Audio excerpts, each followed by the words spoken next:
Campak, ini banyak orang nggak tahu nih. Penyakit campak adalah penyakit salah satu yang paling menular di dunia. Oke. Paling menular? Yes, satu orang yang sakit campak bisa menularkan ke 18 orang sehat lainnya. Berikutnya kalau kita diserang lagi, memorinya udah, gue udah pernah kenal nih, jadi tinggal bentuk antibody. Campak menghapuskan itu semua. Ya, jadi kayak mulai dari nol lagi gitu. Jadi Meriset lagi. Meriset, that's right. Jadi berikutnya setelah kita kena campak, kita kena virus apa segala macam, jadi kita lebih gampang sakit, berat. Kurang ajar emang nih virus ini. Dan ini bertahan, tidak ada kata terlambat untuk vaksinasi atau imunisasi. Jadi ini memang PR banget nih. Ini mumpung di podcast ini para orang tua, ayo yuk cek kelengkapan anak-anak kita yang waktu pandemi bolong-bolong. Apapun yang terlambat pada saat anak itu bisa dikejar pada saat sekarang udah gede atau bahkan udah dewasa, bisa dilengkapi, bisa banget.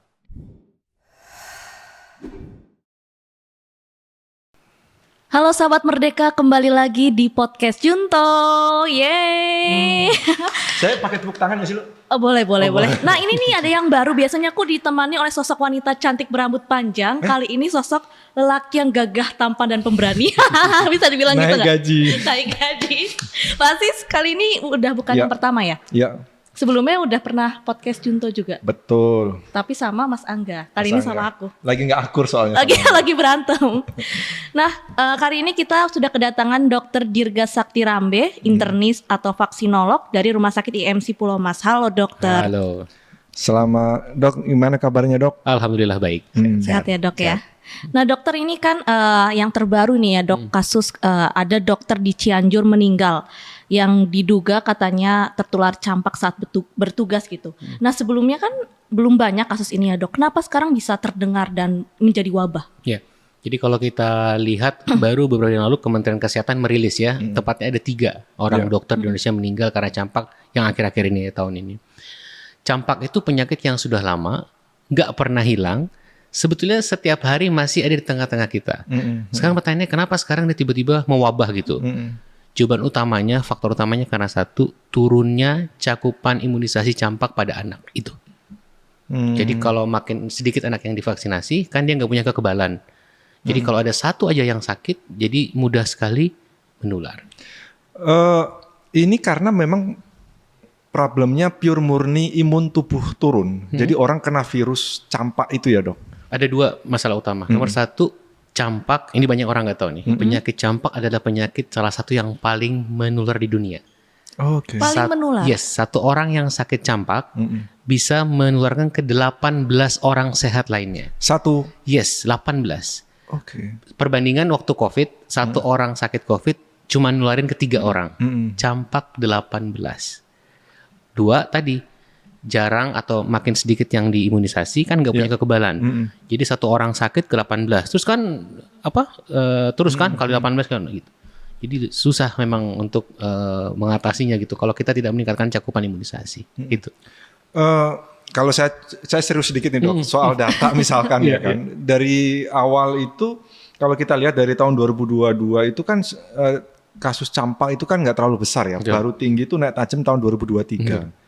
Terus kemudian tahun 2024 dia turun, 2025 naik lagi. Betul. Padahal ada guyonan tuh di kita biasanya. Kalian tuh harus campak loh, harus divaksin campak biar kita pas gedenya nggak dicampakkan gitu. Iya kan? Masuk Pak. Ini berarti kan memang sebenarnya nggak hanya di Indonesia kan, campak itu juga banyak terjadi di dunia kan. Betul. Tahun ini aja wabah kan di Amerika juga ada wabah campak, ya di negara di Eropa juga wabah campak. Indonesia juga sama. Tapi faktor utamanya sama semua. Turunnya atau rendahnya cakupan imunisasi campak pada anak. Itu. Oke.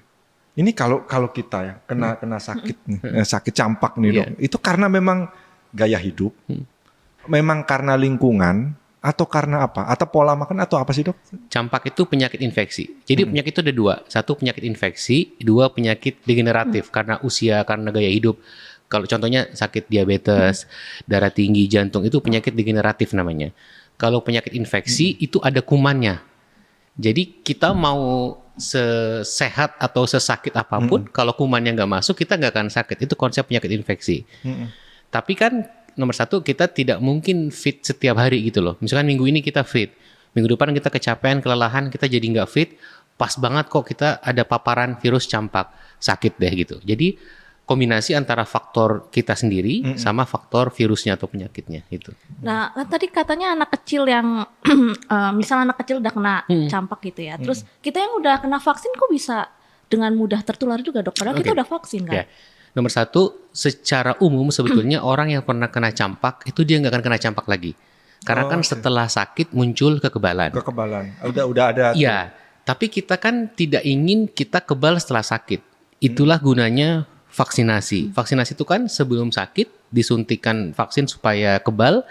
Ketika terpapar virus campak beneran, kita nggak sakit karena punya antibodinya. Itu yang kita inginkan. Kita punya kekebalan terhadap campak tanpa harus sakit dulu. Tadi pertanyaannya, kalau orang udah vaksin kok masih bisa kena campak? Nomor satu sebetulnya kalau data kita lihat itu mereka biasanya yang vaksinnya tidak lengkap. Jadi campak itu vaksin campak disebut lengkap kalau minimal 2 kali suntik. Kadang ada orang tua cuma sekali. Atau dulu waktu pandemi kan anak-anak banyak yang bolong-bolong tuh jadwalnya. Orang tuanya setelah itu lupa nggak ngecek lagi sampai sekarang baru sadar, wah ternyata anak saya belum divaksinasi. Pas lagi wabah kena gampang gitu ya. Tapi kalau orang yang udah divaksinasi baik anak maupun dewasa minimal 2 kali itu kalau sampai kena campak jarang banget. Karena vaksin campak sangat efektif gitu. Sangat akurat ya, Dok ya.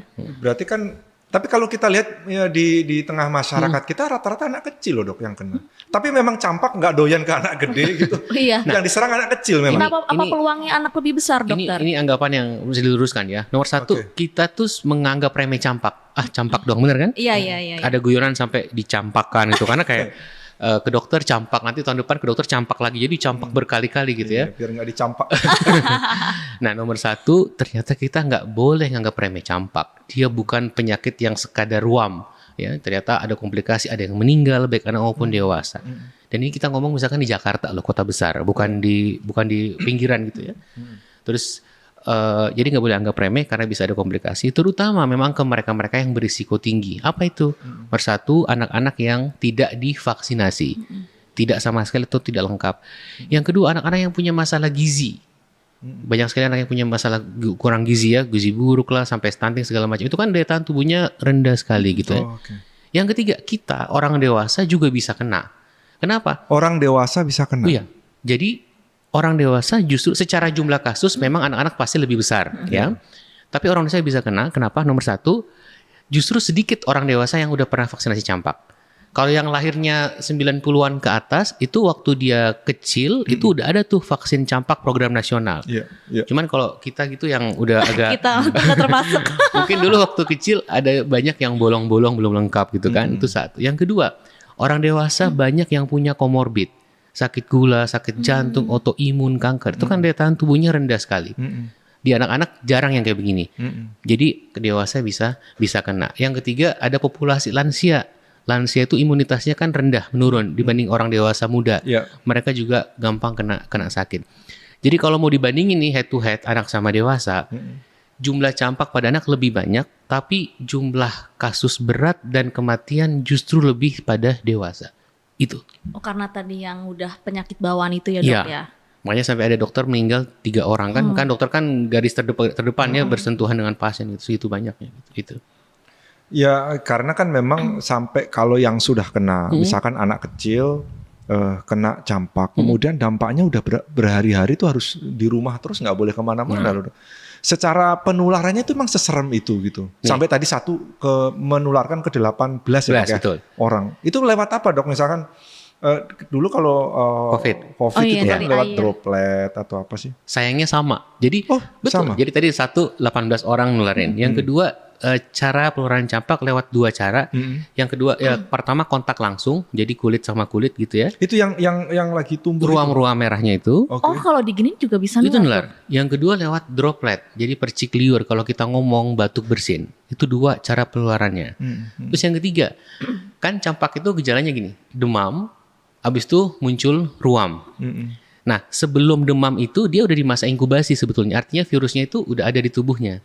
Udah masuk. Sebelum muncul, tapi orang kan baru sadar pas dia ada demam dan ada ruam gitu ya, baru wah, gua campak nih gitu. Padahal sebelum muncul ruam dia sudah menularkan. 4 hari sebelum muncul ruam dia sudah menularkan. Jadi 4 hari sebelum ruam sampai 4 hari sesudah ruam itu dia menular. Jadi ada periode orang nggak waspada, nggak ngeh kan. Nah itu. Jadi susah mengendalikannya memang kalau tidak dengan cakupan vaksinasi yang tinggi. Nah, berarti kalau seandainya lagi demam 4 hari sebelumnya kita isolasi di kamar gitu, Dok. Tapi kan masih sehat itu. Nggak kelihatan ya, Dok ya? Itu memang masa inkubasi. Masa inkubasi itu virusnya udah ada di tubuh kita, tapi kita belum bergejala. Terus bergejala itu udah sakit bergejala gitu ya itu. Nah, karena ini penyakit infeksi, betul konsepnya kan jangan sampai menularkan ke orang lain, apalagi dia daya tularnya tinggi. Maka betul banget kalau ada demam, kemudian mata merah, ya, ada sakit tenggorokan, itu gejala-gejala campak. Baru kemudian dia muncul ruam, harus segera memisahkan diri. Di rumah dia harus isolasi di kamar sendiri. Jangan dekat sama orang dewasa yang udah tua lansia. Jangan dekat sama orang yang punya komorbid. Jangan sekolah dulu. Nanti satu kelas bisa kena semua. Itu betul banget, sangat relevan. Gitu. Dan itu bener, Dok, kalau seandainya kita sakit campak terus diselimutin biar nggak benar ya. Jadi kan selain demam, habis itu kan dia ruam pertama dari tubuh muka dulu biasanya terus dia menyebar. Kalau orang demam jangan diselimutin ketat gitu ya. Jadi selimutin tipis-tipis aja. Terus minum yang banyak, terus minum obat pereda demam supaya demamnya bisa hilang gitu ya. Jadi jangan full ketat banget itu, justru demamnya malah susah turun kalau seperti itu. Nah, kalau sakit campak gitu, Dok, kan kadang ada orang yang nggak aware gitu ya, Pak Asis. Cuman campak bintik-bintik merah. Kapan kita bisa memutuskan harus ke dokter atau bisa aja dirawat di rumah? Karena banyak orang yang menganggap sepele tadi gitu kan. Iya, karena pas ini kan bintik-bintik gitu ya, Dok ya. Apa pas keluar itu, oh iya jangan-jangan saya campak baru. Nomor 1, campak tidak ada obatnya. Tuh. Tidak ada obatnya. Nggak ada, Dok. Makanya pencegahan menjadi sangat penting ya. Tadi yang diobati dari demamnya atau dari itu apa? Hanya ngobati gejalanya. Kalau demam obat demam, kalau mual obat mual, sakit kepala. Tapi obat untuk campak spesifik tidak ada. Itu yang repotnya ya. Tadi pertanyaannya kapan orang tua anaknya harus waspada atau dewasa juga sama. Nomor 1, kalau dia nggak bisa makan, nggak bisa minum, takut dehidrasi. Kan kalau campaknya berat kan, apalagi anak-anak ya, malas makan, seharian gak mau makan, gak mau minum, yang tadinya aktif main, lemas tiduran doang, itu hati-hati, itu tanda bahaya, itu mesti ke dokter. Yang kedua, kalau demamnya berkepanjangan, demamnya 39, 40, padahal udah minum paracetamol, itu mesti ke dokter ya. Yang ketiga, kalau ada kadang-kadang beberapa mual muntah hebat, ya, jadi ya tadi ujungnya nggak bisa makan, nggak bisa minum, dehidrasi, itu segera ke dokter. Atau mulai tanda-tanda tadi penurunan kesadaran ya, jadi kayak kok ini seharian tiduran terus gitu ya, dipanggil bangun terus habis itu tidur lagi. Nah itu hati-hati, sebaiknya ke dokter gitu. Jadi sebenarnya kalau ke dokter itu yang diobati itu penyebabnya ya, Dok? Bukan mengobati campaknya. Betul. Kan? Kita kan pengennya kalau ada penyakit kita obati penyebabnya langsung. Iya, misalnya batuk ya ada obat batuk gitu. Ya. Kalau infeksi bakteri ada obat antibiotik gitu kayaknya. Ya. Kalau infeksi virus pada campak tidak ada obatnya. Jadi kita ngomongnya terapi simptomatik, terapi suportif. Jadi diinfus supaya nggak dehidrasi, dikasih paracetamol, gitu-gitu aja. Sambil mengharapkan daya tahan tubuhnya baik, pulih, dan tidak terjadi komplikasi. Tapi bisa sembuh kan, Dok? Nah, konsep penyakit virus itu sebetulnya self-limiting. Artinya sangat mengandalkan daya tahan tubuh dan diharapkan bisa sembuh sendiri gitu ya. Tapi kan tidak semua orang bisa ke tahap itu gitu ya. Ada yang sampai berat dulu, ada yang menderita dulu banget gitu. Gitu. Jadi tadi di rumah sakit kita hanya suportif, mengawal, mendampingi supaya dia pasiennya nggak dehidrasi atau nggak demam nggak apa gitu. Rata-rata proses ketika orang mulai kena virus campak itu ya sampai dia sembuh itu 7-10 hari. 7-10 hari. Rata-rata, makanya kalau kita anak kita sendiri misalkan kena campak kan 10 hari nggak boleh masuk sekolah tuh. Betul. Artinya selama rentang 10 hari itu virus juga ketika udah selesai dia nggak menularkan. Setelah lebih dari 10 hari. Jadi campak itu menularkan sampai 4 hari setelah ruamnya muncul, kira-kira. Hanya itu ketika dia menularkan? Iya, jadi ruam muncul ya. Jadi tadi kira-kira 1 minggu lah. Jadi amannya kalau ada orang udah terduga campak ya, demam, tadi saya bilang ada mata merah, batuk pilek, kemudian ada ruam yang khas untuk campak, kira-kira seminggu lah amannya dia istirahat atau isolasi mandiri kita dulu ngomongnya ya, supaya nggak nularin ke orang lain gitu. Jadi setelah lebih dari sepekan itu juga sebenarnya untuk aktivitas ini juga aman, Dok? Virusnya barangkali belum masih 100% hilang, masih ada, tapi dia at least sudah nggak menularkan lagi gitu. Nggak. Iya. Berarti masih ada di tubuh tapi dia nggak aktif gitu ya, Dok? Dok, yang tadi dibilang virusnya itu kan sebenarnya kita bisa sembuh sendiri, Betul. ya melawan virus itu karena imun kita. Betul. Dia itu maksudnya seperti kalau kita ngomongin virus kan saya paling hatam itu pas waktu COVID ya. Ini sebenarnya virus-virus memerangi virus itu juga polanya sama. Sama. Jadi Imun kita yang melawan, Tapi bukan kan, karena obatnya. betul. Tapi kan ada orang-orang yang imunitasnya nggak pernah bagus ya, lansia, orang dengan komorbid, anak yang kecil banget di bawah 2 tahun, di bawah setahun, kan imunitasnya nggak mungkin sama dengan kita orang dewasa muda sehat gitu, ya. Jadi tadi mesti dibantu gitu kan dengan perawatan medis. Satu hal lagi nih, ini mungkin jarang banget dibahas. Campak itu Eksklusif di sini. Iya, betul. Eksklusif di sini, Dok. Ini kita ngomong ilmu pervirusan ya, virologi. Iya. Jadi virus campak itu namanya virus morbili. Jadi selain dia bikin sakit segala macam tadi, virus campak itu secara langsung menyerang sel kekebalan kita, sel memori. Jadi imunitas kita tuh mengalami amnesia. Gak pernah dengar kan? Nah, jadi gini. Ada amnesia juga Ada. ya. Di dalam Nah, tubuh. amnesia itu gini. Kita sepanjang Kirain hidup otak kita. jadi namanya immune amnesia. Jadi sepanjang kita hidup sekian puluh tahun, let's say, kita kan udah kena segala macam penyakit dan kuman kan. Iya. Setiap kali kita kena penyakit, kemasukan kuman, tubuh kita kan melawan masa antibody. Tubuh itu merekam, ada sel memorinya, gitu ya. Jadi berikutnya kalau kita diserang lagi, memorinya udah, oh, gue udah pernah kenal nih, jadi tinggal bentuk antibody. Campak menghapuskan itu semua. Oh. Ya, jadi kayak mulai dari nol lagi gitu. Jadi Meriset lagi. meriset, that's right. Jadi berikutnya setelah kita kena campak, kita kena virus apa segala macam, jadi kita lebih gampang sakit, berat. Kurang Dan- ajar emang nih virus ini. Dan ini bertahan 2-3 tahun setelah kita kena campak. Oke. Lama juga, Dok. Jadi campak itu nggak bisa dianggap remeh beneran deh. Ini menarik sih, Dok. Soal meriset memori apa, Dok, tadi istilahnya? Imun memori Iya. dalam tubuh kita ya.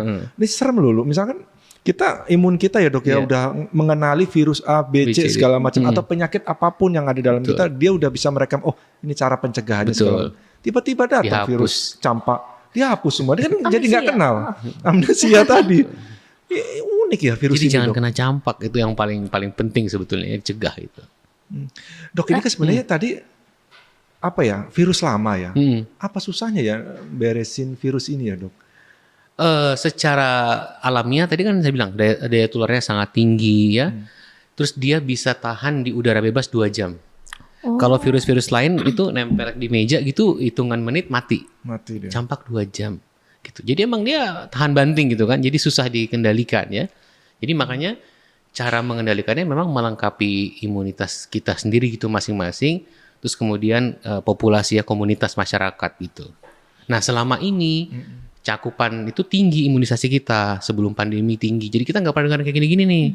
Setelah pandemi macam-macam kan, banyak hoax tentang vaksin, orang capek, orang males, orang udah antipati segala macam. Jadi kayak vaksin mulu, nggak usah vaksin. Akhirnya sekarang kita kecolongan kebobolan gitu.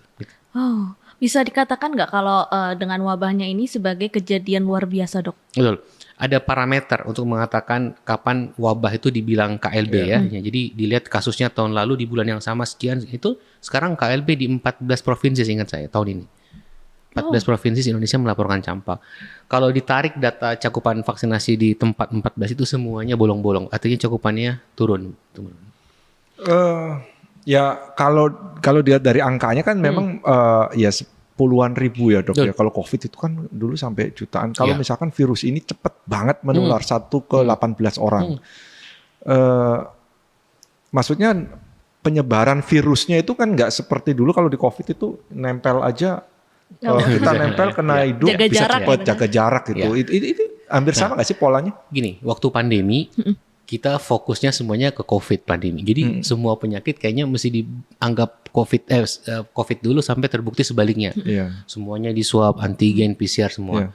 Kalau campak kan cara membuktikannya tidak semudah segampang itu.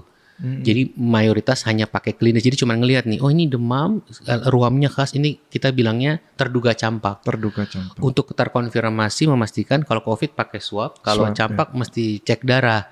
Masalahnya pemeriksaan tes antibodi campak itu mahal dan nggak tersedia di semua daerah. Gitu. Jadi biasanya hanya mentok di terduga campak, kita treat, kita obati sebagai campak. Jadi maksud saya di situ juga bisa underdiagnose. Jadi sebetulnya mungkin kalau semua yang demam, ruam itu diperiksa, dicari, mungkin kasusnya akan jauh lebih tinggi gitu. Cuman kan nggak semua juga ke dokter, nggak semuanya ke rumah sakit puskesmas itu kan, jadi mungkin di rumah aja, jadi nggak terdeteksi gitu. Itu. Berarti sebenarnya kalau harus dicek semuanya malah bisa lebih masif lagi ya. Betul. Di satu sisi kenaikan kasus ini sebenarnya menunjukkan bahwa sistem layanan kita, kesehatan kita lebih canggih, lebih aktif Lebih untuk bagus. menemukan kasus gitu kan. Jadi setiap ini kayaknya campak, udah catat. Tujuannya kan satu, pasiennya nggak kenapa-kenapa, yang kedua dia nggak menularkan gitu sebetulnya ya. Jadi Sifat terkena virus termasuk virus campak ini kan sebenarnya apa semua sama dok? Termasuk virus campak misalkan harus tadi kulitnya Ruam. warm gitu ya? Apa semuanya sama Ya. ininya? memang ciri khasnya kan ada demam tinggi ya, demam tinggi. Kalau virus itu demamnya langsung tinggi. Jadi hari ini sehat, besok tiba-tiba 39, 40 mendadak. Itu ciri khas demam virus. Kemudian muncul ruam. Ruamnya memang khas ya. Kalau dokter atau nakes itu bisa langsung, ini ruam karena campak gitu. Nah itu memang khas gitu. Katanya pegel-pegel juga nggak sih dok kalau Ya, kalau ada infeksi memang badan kan sakit-sakit, mual, enggak. Tapi itu kan gejala umum ya, tidak spesifik gitu ya. Gitu. Ya berarti artinya ya makanya kalau kita di masyarakat kan paling gampang yang kelihatan Iya, dok. betul, ruam itu tadi. Tapi nggak semuanya Semuanya punya ruam. pasti. Iya. Pasti. Nah, Ya, makanya mendeteksinya kan hanya lewat itu aja kan dok. betul. Sebetulnya Cirinya. ada ciri khasnya ya. Jadi di dalam mulut ada bercak putih namanya Koplik spots. Koplik itu nama orang, nama penemunya. Kalau pasien itu ada Koplik spots-nya, itu udah pasti campak, 100% campak gitu. Masalahnya Koplik spots ini itu cuma terjadi di sekitar 50% pasien, jadi nggak semuanya ada. Oke. Tapi kalau sampai ada itu tanda yang sangat khas gitu. berarti kan tadi apa kompleks spot Koplik. orang yang terdampak juga dia nggak bisa merasakan makan atau gimana dok? Bisa sih. Dia kan ini kan campak ini bukan virus yang menyerang pernapasan, nggak kayak COVID gitu ya. Jadi makan sih indera Normal. ya. Paling nafsu makannya aja yang menurun karena sakit kan demam. Apalagi makan bakso lo masih seger. Jadi Enak ya, tetap langsung sembuh masih nggak makan tuh? enak. Iya karena demamnya jadi kadang rasanya pahit gitu aja Iya, kan dok. Sama iya. kayak orang demam sebenarnya ya. betul. Oh, Oke Gitu. oke. Nah dok kan tadi banyak kota yang tadi ada berapa? 14 provinsi ya. Itu. Paling banyak di kota besar nggak sih dok? Karena kita kan lebih banyak dan mobilitasnya. Betul. Jadi sebetulnya kalau kita lihat yang paling banyak justru tadi yang kota-kota provinsi yang cakupan imunisasinya rendah. Ada beberapa provinsi di Indonesia yang secara konsisten gitu menunjukkan imunisasi cakupannya itu rendah gitu karena berbagai macam faktor ya. Yang kedua tadi betul mobilisasi kalau terutama di kota-kota besar ya. Gitu. Bukan tapi nggak ada korelasinya nggak dok soal kepadatan penduduk, orang terlalu hidup dempet-dempetan segala macam. Ada banget di perkotaan seperti Jakarta gini kan atau Jabodetabek kan memang kita sangat padat ya. Jadi tadi satu orang aja sakit, misalkan di rumah pulang, udah deh ketularan, nanti pergi ke tetangganya apa sebelah ke sekolah, ke kantor segala macam ya. Jadi naik transum pasti harus pakai ini Pakai masker. Betul. Ya kan dengan Paling simpel sebenarnya kan itu ya. Jadi apalagi Dia pakai masker menolak semua berarti. dok? semuanya betul. dan jaga jarak di LRT bisa nggak tuh pasti? Ya, karena nggak seperti virus COVID ya dok ya Iya, sosialisasinya iya, kan. iya. Walaupun membahayakan Iya. seperti tadi kan, ya karena campak mungkin udah Dianggap terbiasa terlalu hidup biasa, kali. ya. betul. Padahal betul. dampaknya berbahaya juga gitu, apalagi yang komorbid ya dok ya. Sekali lagi ini bukan untuk menakut-nakuti ya, tidak sama sekali. Jadi nggak usah overthinking, nggak usah apa, ini edukasi bahwa campak itu kita nggak boleh anggap remeh gitu. Tapi kita ya sadari tetap aja aktivitas seperti biasa, nggak ada masalah. Tadi betul, kalau ada orang yang sakit dijauhi ya. Kita sering tuh di kantor kan, udah tahu teman kita batuk, pilek, bersin-bersin aja, masih kita ajak ngopi, kita ajak ngobrol, kita ajak makan. Jangan. Iya, Yang sakit mesti tahu diri, dia harusnya di rumah istirahat atau minimal pakai masker. Apalagi kan kalau di kerjaan kita ruangannya tertutup ya dok. Tutup. Kalau kita Indonesia enggak, yang pakai masker yang orang sehat biasanya. Yang sakitnya keliaran gitu seperti biasa. Jadi kebalik, harusnya yang merasa sakit pakai masker. Kayaknya Iya lagi. perlu ditempel deh kan. Soalnya Silakan yang sakit batuk flu di rumah aja deh gitu kan. kadang orang ngerasa pakai masker lebih ganteng. Iya nggak sih, Mas? Masa sih? Iya lebih cantik karena nggak kelihatan. Wah, nggak tahu saya kalau itu. Nah dok berarti bisa dikatakan vaksin ini sangat efektif dalam mencegah wabah campak ya dok? Efektivitas vaksin campak. Jadi vaksin campak tuh bisa pakai dua sediaan. Ada vaksin MR ya. MR tuh measles, campak dan rubella, atau MMR, measles dan rubella. Efektivitasnya 97%. Oh, oke. Itu almost 100, jadi emang sangat efektif. Tapi harus minimal memang 2 dosis 2 kali pemberian. Gitu. Dok, kalau tadi kan ada nih yang misal anak kecil gitu ya, dia lupa untuk divaksin. Bisa nggak sih udah gedenya baru dia vaksin itu? Tidak ada kata terlambat untuk vaksinasi atau imunisasi. Jadi ini memang PR banget nih. Ini mumpung di podcast ini para orang tua, ayo yuk cek kelengkapan anak-anak kita yang waktu pandemi bolong-bolong, apapun yang terlambat pada saat anak itu bisa dikejar pada saat sekarang udah gede atau bahkan udah dewasa, bisa dilengkapi, bisa banget. Dewasa bisa dok? Bisa bang. Nggak ada maksimal umur? Tidak ada untuk vaksin campak. Saya perlu cek sih, saya udah vaksin campak belum? Coba tanya ke mamanya dok, Pasis. Mak saya kayaknya lupa deh. Terus, Ya tapi semoga nggak kena ada ya, prinsip Dok, ya. nih, kalau kita tidak yakin, ragu, lupa, maka dianggap sebaiknya belum pernah aja. Oh, Jadi vaksin aja. Emang nggak apa-apa? Nggak apa-apa. Terus seandainya kalau double, nggak sengaja double gitu ya, tidak ada masalah. Dia sifatnya cuma akan memboosting menaikkan antibody. Jadi nggak ada bahaya, nggak ada apa. Kan kalau orang tua kita mungkin udah lansia, udah sepuh gitu ya. Kalau orang tua zaman sekarang Pak, bukunya lengkap banget tuh. Dia hafal tuh anaknya A, B, C, D kan. Kalau zaman dulu kan kadang-kadang udah hilang semua. Udah, kalau ragu anggap aja belum pernah vaksinasi. Dok, ini pertanyaan terakhir ya sebelum nanti kita bahas secara detail soal vaksin. Iya. Itu lebih ke tips sih. Gini dok, soal pola hidup, ya kan. Namanya virus datang itu kan karena imun kita lagi tinggi turun atau enggaknya, gitu ya dok ya. Maksudnya apa secara umum, baik termasuk virus apa aja lah gitu virus ya. apa aja termasuk virus campak ini, itu apakah ya makan pola sehat ya seperti biasa gitu dok? Atau ada misalkan buah khusus atau makanan khusus yang virus campak nggak berani? Ataupun kalau sudah kena, ini agak panjang dok pertanyaannya. Supaya ringan gitu ya. Dia itu pasti mental. Oh, oke. Apa virus kalau udah kena itu pasti udah masuk gitu? Faktor penentu imunitas itu nggak cuma satu, ya. Makanan atau gizi iya, 2 istirahat cukup apa enggak, 3 ngerokok apa enggak, olahraga apa enggak, punya komorbid apa enggak, usianya berapa, itu semua berpengaruh dan selalu dinamis. Hari ini kita fit, bugar, sehat. Minggu depan kita lembur terus misalkan ngedrop, kena hujan terus ngedrop. Virusnya nyenggol dikit masuk. Terus yang kedua, sekalipun kita bugar banget, mau atlet, mau apa, tapi kalau virusnya itu masuknya dalam jumlah yang banyak, kemudian jenisnya kebetulan mungkin agak ganas, ya bisa kena. Dulu waktu COVID kita lihat kan atlet, mau apapun yang orangnya pilot yang sehat banget itu ya, tetap aja kena ya kena gitu. Jadi nggak bisa. Jadi apa yang mau saya sampaikan, kita mencegah dengan berbagai hal. Menjaga daya tahan tubuh, hidup sehat itu oke. Tadi pakai masker juga penting banget. Dan terakhir melengkapi vaksinasinya itu tadi. Gitu. Jadi kalau makanan itu yang penting sehat gitu ya dok ya? Ya, tapi itu kan cuma salah satu faktor ya. Penting, tapi masih ada yang lain yang bisa bikin kita kecolongan gitu. Iya, berarti lebih detail lagi, makanan apa sih dok yang bisa meningkatkan ini? Jadi secara langsung itu adalah protein sebetulnya. Oh, protein. Ya, jadi protein itu meningkatkan daya tahan tubuh ya. Protein, karbo nggak ya dok? Nggak. Tentu bikin ngantuk. Tetap butuh karbo ya, harus makan, boleh nasi, boleh mie, tapi protein itu kan di lauk ya. Protein itu tidak hanya tahu tempe ya, jangan. Jadi sebaiknya ada protein hewani. Kan ada nabat hewani.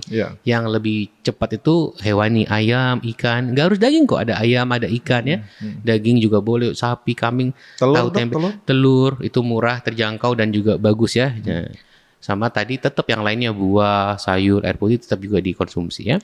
Vitamin boleh tapi sifatnya tidak perlu rutin. Tapi kalau kita lagi nggak enak badan atau lagi masa penyembuhan, kita boleh minum vitamin C, vitamin D gitu boleh ya.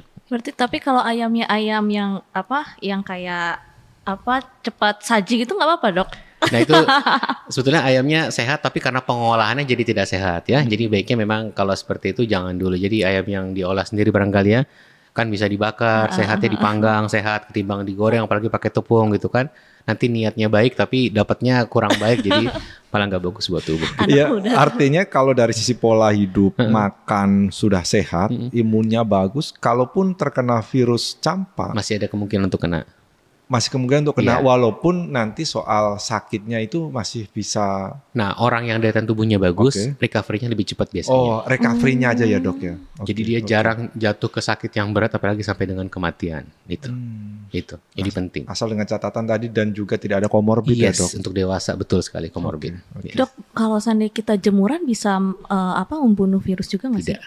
Berjemur maksudnya? Iya, berjemur. Berjemuran saya juga kaget. Berjemur maksudnya dok. Berjemur itu kan terutama untuk mengkonversi vitamin D ya, untuk dari bentuk inaktif jadi bentuk aktif gitu. Tapi kalau secara langsung membunuh virus apa enggak? Itu adalah kebiasaan yang bagus, yang sehat, tapi tidak perlu setiap hari, tidak perlu terlalu lama. Tapi juga jangan di dalam ruangan terus ya. Masa kita di negara tropis kita kekurangan vitamin D kan lucu ya. Iya. Datanya begitu, dia terutama perempuan Indonesia kekurangan vitamin D gitu. Karena nggak mau kulitnya hitam. Padahal matahari seterik apa tiap hari di luar gitu misalnya. Itu saya mau bahas sedikit ya dok. Itu sebenarnya yang paling ideal di jam berapa ke jam berapa? Karena sempat ada perdebatan soal jam itu dok. Sampai sekarang masih ada perdebatan. Jadi ternyata setiap daerah itu beda. Bahkan setiap kota bisa beda. Jadi kita mesti ngitung di jam berapa. Terus kita ada UV indeksnya segala Contoh macam. kota Bekasi deh. Tapi Kebetulan daerah saya sih dok. Oke. Kira-kira mungkin jam 8-an ya. Dan itu cukup 10 menit aja.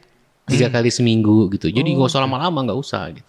Jamnya dok? Jam 8-an. Jam 8. Jam 8. 10 menit aja. Iya, 10 menit aja. Rata-rata berarti di kisaran jam 7 sampai jam 8 ya. Iya. Kalau 1 jam gosong nanti ya. Kalau Tiba-tiba berubah. Oke, berarti untuk meningkatkan daya tahan tubuh murah kok ada vitamin D ya dok. Iya, ya? iya. Oke, dok udah dikasih tahu tuh udah 30 menit. Nggak terasa 30 menit Iya, ya. oke. Berarti nanti kita lanjut ke episode kedua kali ya Pak Asis. Dan dokter terima kasih telah Terima bersama kasih. kami di podcast Junto dan sampai jumpa di Sampai podcast jumpa kembali. selanjutnya. Terima kasih dokter. Thank you. Terima Ewa. kasih dok.